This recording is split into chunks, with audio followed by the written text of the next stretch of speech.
Hello everybody and welcome to another What Culture Wrestling video, and hot off the heels of Hell in a Cell 2021, we got the latest episode of Stone Cold Steve Austin's Broken Skull Sessions podcast, and this week's guest was none other than Mick Foley. Now, if you've ever read any of Mick Foley's books or indeed seen any of his live shows, the man has told almost all of the stories he has to offer, but he did still manage to find a few tidbits that were new information to us, they were new information to Stone Cold Steve Austin, and I guess that means there'll be new information for you too, perhaps. With fingers crossed, we say this. Anyway, let's break down Mick Foley's appearance on the Broken Skull Sessions podcast. As always, you should give this a watch, but just in case you can't or don't have the time, that's what I'm here for. Let's do this.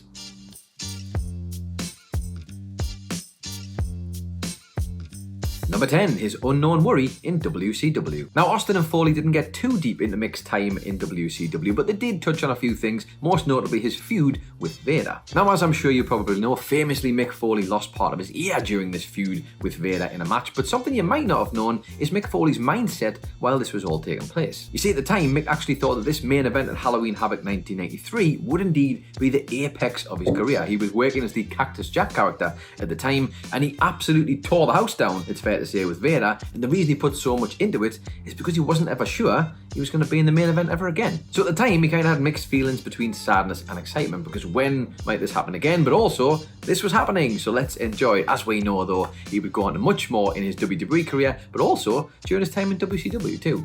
Number 9, Mick's late night WWE realisation. Now, for anyone who's ever listened to any of Jim Ross's podcast or indeed read any of his books, you'll know about that time that Vince McMahon warned him of a broken heart were WWE to actually hire Mick Foley. And obviously Ross was a big fan, but Vince wasn't convinced. And then he decided to let Ross hire him, but more of a, how do we put this, a lesson perhaps for Ross, in that he didn't think it was going to work, but hey, let's have him find out for himself. Now, while that is a fairly well-known story amongst anybody who does follow Jim Ross, one person who did not know the broken heart story was Mick Foley, until he decided to go through Jim Ross's autobiography at one point and obviously read this about himself and found out that essentially his hire for WWE, which you'd imagine would be like, hey, this is great, he turned out really well. It actually turned out that that was something Vince McMahon had done as a way to maybe teach Jim Ross a lesson, albeit one that didn't work out. And as Mick Foley himself puts it, he's a human being, goddammit, not somebody who's supposed to be a teachable moment for someone else. But he didn't find out about this until 3 a.m. He said he was reading it under his bed sheets, which is a hilarious image to be honest, but also the fact that Vince McMahon did this to try and prove Jim Ross wrong. Ironically, Mick Foley ended up helping prove Vince McMahon wrong. Number 8, the part Taker played. Now, as we kind of just touched on, Jim Ross was the one who gets most of the credit for bringing Mick Foley into the WWE. He felt like The Undertaker needed some more credible opponents who could do more than just be some kind of big guy for Taker to take on, and he figured that Foley fit the bill perfectly. But Foley seems to think that The Undertaker may have had a bigger part to play in this than anyone has ever actually let on. Now, he does admit that nobody has ever confirmed this for him, but he thinks that Taker might have been sick of working with a bunch of big guys like King Kong Bundy and Mabel, and actually wanted to work with someone who could sell for him, someone who could feed, and someone who would take bumps. And while we can't exactly prove whether or not Taker helped push along Mick Foley's employment at the company, one thing that we do get here as well as this is Foley talking about the first time he and Taker spoke before their matches and their rivalry began. He said he brought a tape and gave it to him and showed him a bunch of stuff that he'd done elsewhere. And while I'm sure there was plenty of impressive spots on there, Taker, while he did watch it, said, yeah, there's quite a lot in there that we're not going to be doing, which, in fairness, he was the veteran at the time and Foley was kind of happy to go along with it.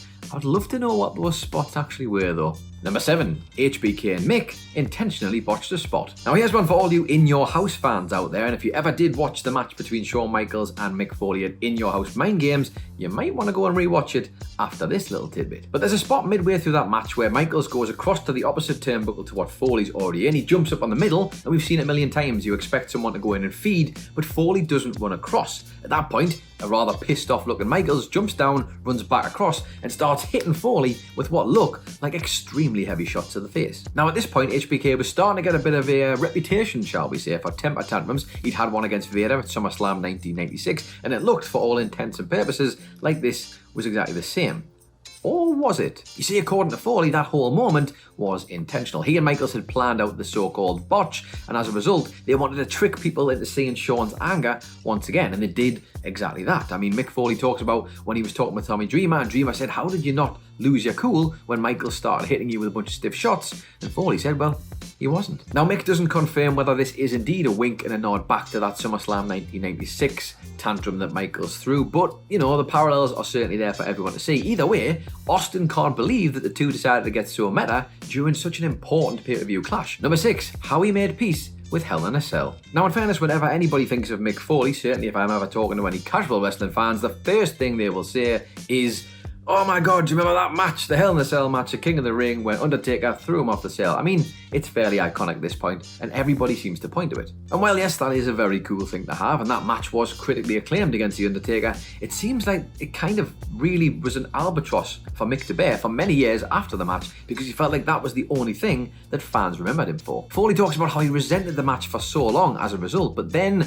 when Undertaker came to one of his live comedy shows, the man had a little word with him and completely changed his perspective about the whole thing. Taker cornered him backstage and told him that match will outlive us both, and when Mick finally realised this, he realised he shouldn't resent the match, he should embrace it, because this is exactly what he'd set out to do. His whole life had been changed when he'd seen Snooker dive off the cage onto Don Morocco, and he realised he'd created a moment exactly like that, and instead of being stubborn and feeling like he's done so much more than that, this was actually a really great thing. Number 5, why Mick and Austin got told to shut up. Now, here's a great image to try and picture. You're backstage at some arena show of WWE'S, and Mick Foley is just in a changing room with Stone Cold Steve Austin, trying to explain to him and walk him through this idea he's got about something called Mr. Socko. Now, Mick was earnestly asking Stone Cold what he thought about the idea, and while Austin said he loved it, he didn't actually think Mick was being serious. When he realised he was, the two of them started pissing themselves laughing, because this is such a ridiculous concept. But imagine then Mick Foley trying his best to explain it further while the two of them keep on laughing. But in the middle of all their mad laughter, there's a knock on the door, and it's a WWE staff member who tells them they need to be quiet because someone is outside trying to cut promos and they are getting in the way of it. That someone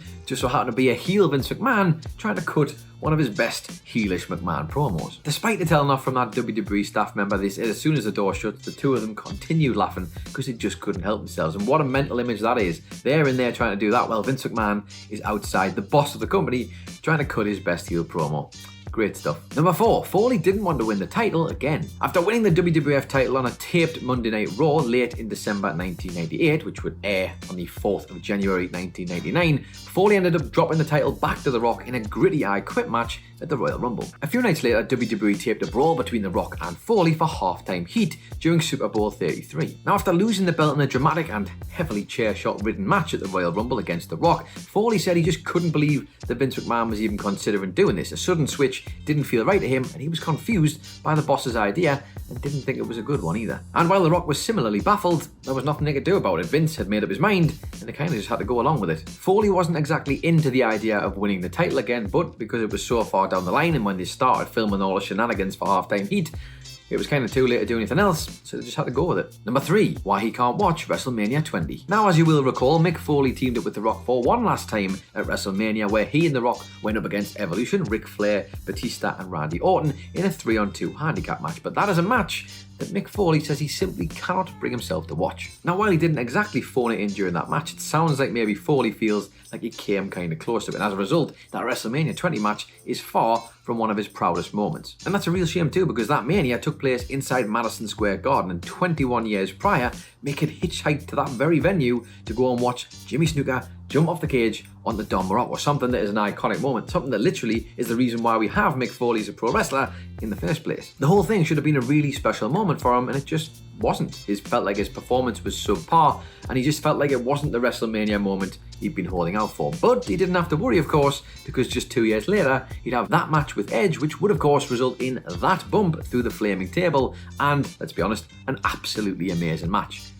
I'm glad it worked out for him, but it sucks that he didn't enjoy the other one. Number 2, he puts TNA over. Now, there wasn't much time left to go in Mick Foley's appearance on the Broken Skull Sessions podcast, but Austin did find time to ask him about his TNA run between 2008 and 2011. Now, while on the surface, that might have seemed like Austin throwing him a bit of a curveball, let's be honest, they probably discussed it beforehand, and it's probably had to get the okay. But either way, Foley puts over the company, says he loves the way that they give wrestlers like Samoa Joe a leg up in the wrestling industry, and he says he's still good friends with Dixie Carter to this day. Mick talks about the fact that he very much enjoyed his first year in the company, but by late 2009 had started to lose faith a bit in the operation and could see the cracks starting to form. He bounced around a bit in between there before finally returning to WWE for a few house show appearances and, of course, finally that Hall of Fame induction. And number 1, why he's not a fan of WWE's current titles. Now, one of the earnestly great moments in this interview, and right at the beginning, no less, is where Austin gives Mick Foley the 20-year commemorative hardcore title, which is essentially a different version. It's a winged eagle belt, but with the brown straps that look akin to Mick Foley's mask. You can see just how much Foley thinks, 1, this belt is cool as all hell, and 2, just how much he appreciates it. And he kind of talks about, he goes on a mini rant essentially about the winged eagle belt and how great it is.